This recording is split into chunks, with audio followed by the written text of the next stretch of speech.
सूर्य कोणाला झाकत नाही, सह्याद्री कुणाला वाकत नाही. अरे सूर्य कोणाला झाकत नाही, सह्याद्री कुणाला वाकत नाही. आम्ही सावित्रीच्या लेकी, आम्हाला रोखण्याची कुणाची ताकद नाही. आजच्या कार्यक्रमाचे अध्यक्ष आदरणीय व्यासपीठ वंदनीय गुरुजन वर्ग आणि ज्यांनी केवळ स्त्रियांनाच नव्हे तर पुरुषांनाही अविचारातून मुक्त केले अशा ज्ञानज्योती क्रांतीज्योती सावित्रीबाई फुले सावित्रीबाई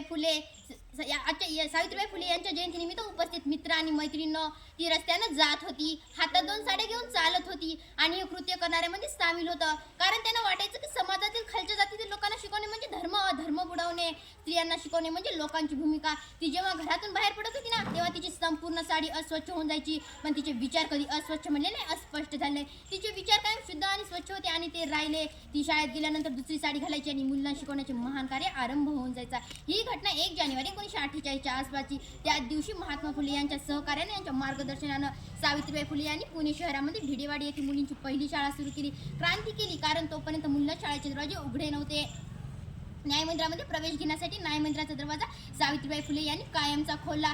सगळ्याच लढाया तलवारीच्या जोरावर नाही जिंकायत अहो, सगळ्याच लढाया तलवारीच्या जोरावर नाही जिंकायत. काही लढाया बुद्धीच्या जोरावर सुद्धा जिंकाव्या लागतात. तिथे कुठे ज्ञानधनाचे कार्य सुरू आहे, त्या शाळा, त्या महाविद्यालय, प्रत्येक ठिकाणी कोणत्या महापुरुषाचा फोटो असो की नसो, मात्र फुले सावित्री यांचा फोटो असायलाच हवा. यासाठी प्रत्येकाने हट्टही धरला पाहिजे. अशी महिला इतिहासामध्ये दुसरी कोणी नाहीच महात्मा फुले व सावित्रीबाई फुले याच नावाમાટે 28 जानेवारी 1853 मध्ये यांच्या शेजारी उस्माना शेख यांच्या घरी बालहत्याबंदाची स्थापना करण्यात आली.